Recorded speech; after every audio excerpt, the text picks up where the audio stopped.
Devant le trône de grâce, il y a un type d'offrande que la Bible appelle les actions de grâce. La Bible dit, faites en tout temps par l'Esprit toutes sortes de prières, des supplications, et puis il parle des actions de grâce. Ce passage décrit comme si ce qu'on appelle l'action de grâce doit être une attitude qui conduit et qui marque toutes nos œuvres devant le Seigneur. L'action de grâce, lorsqu'elle est faite avec un cœur qui honore particulièrement Dieu, amène le plus souvent Dieu à décider des choses sur votre vie inattendues, imméritées de très loin, mais il décide et il déclare des paroles puissantes. Et les paroles puissantes qu'il déclare sont capables de suspendre de grosses malédictions, les arrêter, retourner des situations et vous accorder énormément de faveur. Il ne s'agit pas d'acheter Dieu, mais il s'agit simplement de montrer le type de respect qu'on a pour Dieu. Alléluia. Une des premières personnes à l'avoir utilisé, c'est Abel. Ce n'était pas une affaire de loi. Il est venu, il a fait une offrande à Dieu. Il a apporté les premiers-nés de ses troupeaux. Dieu ne lui avait rien demandé. Mais c'est comme si Abel, en venant prier, a vu que Dieu est tellement grand, Dieu est tellement merveilleux, que lui, il ne va pas se servir avant Dieu. Lorsqu'on dit les premiers-nés de ses troupeaux, ça veut dire que quand les troupeaux ont mis bas, il a préféré penser à Dieu avant lui. C'est de l'honneur. Son frère Caïn aussi a fait une offrande. Mais la Bible dit que Caïn a apporté des fruits du sol. Il n'y a aucune mention qui dit qu'il a apporté les premiers fruits. Ça veut dire qu'après la première récolte, lui-même Caïn, il a consommé. Et puis peut-être à la quatrième récolte. Mais en fait, Dieu n'a pas demandé quelque chose. Il n'attend pas ça. Il n'a pas besoin de tes offrandes pour te dire qu'il t'aime. Mais sans contrainte, Abel s'est levé et dit non, moi je ne peux pas manger, je ne peux pas m'habiller si mon Dieu n'a pas mangé. Non, non, non. Il lui a donné les meilleurs morceaux. Vous savez, ce n'est pas quelque chose d'étrange. Tu peux ne rien demander à ton enfant ou à quelqu'un que tu aimes. Mais si il fait un sacrifice et il vient t'offrir quelque chose, honnêtement, ça touche.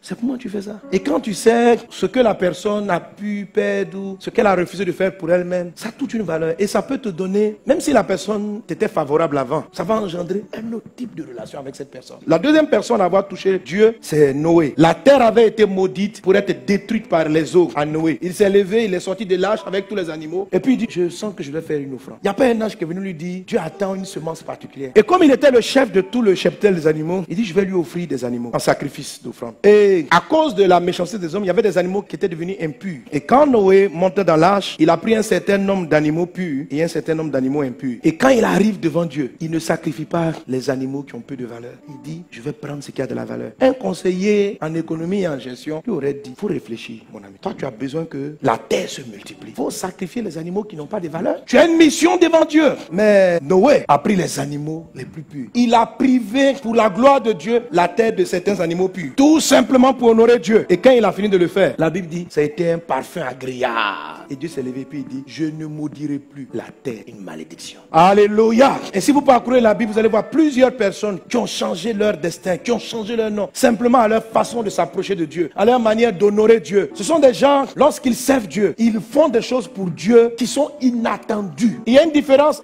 Quelqu'un vient te dire, fais ceci, fais cela, fais ceci, fais cela, tu vas donner. Mais ça n'a pas le même poids. Quand ça vient de toi, c'est une initiative personnelle. Est-ce que personnellement, dans ta vie, tu t'es levé de temps en temps et puis dis, aujourd'hui, j'ai fait plaisir à Dieu, mais puissamment. Un acte d'amour, un acte qui surprend le ciel. La femme qu'on appelle pécheresse, qu'est-ce qui s'est passé? Cette dame-là, tout le monde l'avait bannie. Elle avait comme une malédiction dans sa vie. Et un jour, elle a vu Jésus était assis quelque part. Elle est venue, elle a pris ce parfum. Elle est arrivée vers Jésus. Jésus était assis. Les gens la regardaient, on dit, quelle est cette pécheresse? Parce que nous tous sur la terre, nous sommes des pécheurs. Mais elle, au milieu de tous les pécheurs, on l'appelle pécheresse. C'est qu'elle avait un diplôme de péché dangereux. En tout cas, elle a fait beaucoup de mal sur la terre. Mais son cœur regrettait sa vie. Elle a vu Jésus, elle a voulu l'honorer. Elle a pris, vous imaginez, une année de salaire. Une fois, j'ai fait une étude sur la qualité de ce parfum. C'était un des parfums les plus chers. C'est le parfum des grands rois. Et quand elle est arrivée vers Jésus, elle a cassé le parfum. Et puis elle a jeté à ses pieds. Elle est en train de dire à Jésus, ce parfum-là, je peux l'offrir à Pilate. Mais toi, tu es plus grand que le roi. Donc, tout ce que je peux faire à ce parfum, c'est de jeter ça sous tes pieds. Ceux qui ne comprennent pas ce qu'on appelle la grâce, les Judas, les autres, ils ont été choqués.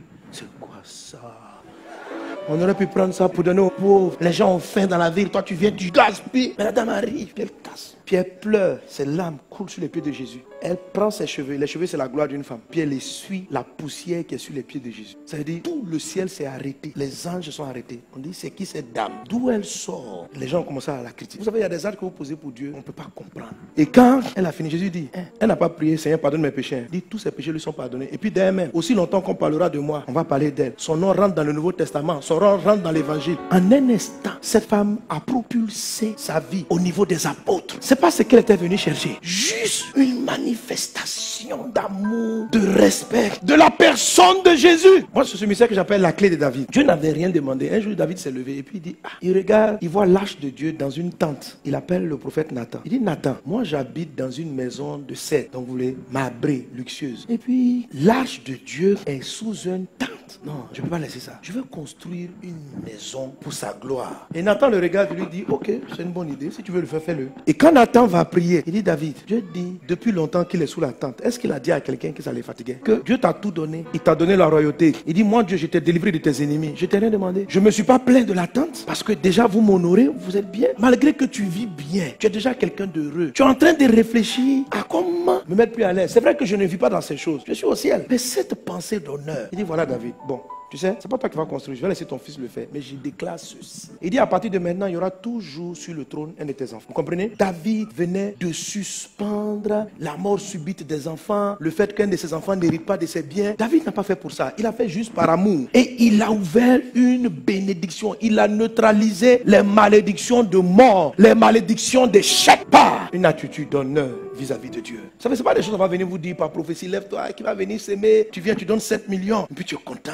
C'est bien, hein? Ça ouvre des portes, ce sont des semences. Pas béni au nom de Jésus. Mais faire quelque chose par respect pour Dieu, par honneur pour Dieu. Ça touche tellement le cœur de Dieu que ça le fait lever sur son trône et puis déclarer des paroles. Alléluia. Est-ce que tu as déjà fait quelque chose pour ton Dieu même? Sans contrainte. Tu as déjà fait une folie pour Dieu. C'est un grand secret que je vous montre. C'est un secret qui est libre d'action entre Dieu et toi. Dans la façon dont tu le vois. Et ça va se voir même dans les petites choses. Ce n'est pas une affaire de grosse offrande toujours. Mais c'est dans les petits gestes qu'on voit si quelqu'un t'honore ou il ne t'honore pas. L'honneur. Alléluia. C'est la culture qui nous anime. Quand on va, on nous demande mais pourquoi? Parce que les choses sont bien faites. Je dis, les chaises, la déco, la clim, c'est même pas à cause de toi. Je me dis, si je sais apprécier ce qui est beau, pourquoi quand je vais faire quelque chose pour Dieu, je vais faire du passable? En fait, c'est comme ça que je conçois quoi. Même la maison où tu pries, ta maison où tu habites, tiens-la en honneur. Tu vois? Dieu n'est pas dans la matière, mais aie tes petits réflexes, tu vois. Il y a des gens, par exemple, ils sont... C'est comme ça, en fait, leur pensée est venue. Ils se disent, mais quand je vais dans tel événement, je m'habille de telle ou telle façon. Pour venir dans la maison de Dieu, je vais donner ce que j'ai de meilleur. Il y a des frères, vous allez arriver à l'église, là. Ils sont sapés, c'est pas à cause de vous. Mais c'est leur offrande. Toi, tu peux le regarder, tu vas dire, lui, il est venu se faire voir. Il n'est pas venu se faire voir. Parce qu'en fait, il s'est dit, chaque fois que je me lève, je vais au bureau. Je m'habille bien. Si on me dit que je vais aller rencontrer le chef d'État, je m'habille bien. Maintenant, je vais dans la maison de Dieu. Pourquoi tu veux que je me néglige? Pour mon Dieu. Et puis, il prend les meilleurs habits et puis il arrive. C'est sa foi. L'habit que Dieu regarde, c'est le cœur. C'est pas peut-être l'apparence. Il y a un autre. Sa foi va aller sur le fait de bon. Dieu ne regarde pas les habits, mais son cœur, préparer son cœur. Vous voyez, c'est des choses très personnelles. C'est entre vous et Dieu. Et Dieu seul est capable d'apprécier la valeur de tel type d'offrande. Ce n'est pas le pasteur. Jésus est-elle derrière le panier de l'offrande? Il dit la femme qui a mis 2 petites pièces, c'est elle qui a fait la meilleure offrande. On dit pourquoi? Il dit de tous, ils ont donné leur superflu. Elle a tout sacrifié. Quel honneur! Pour moi, elle s'est privée d'un repas.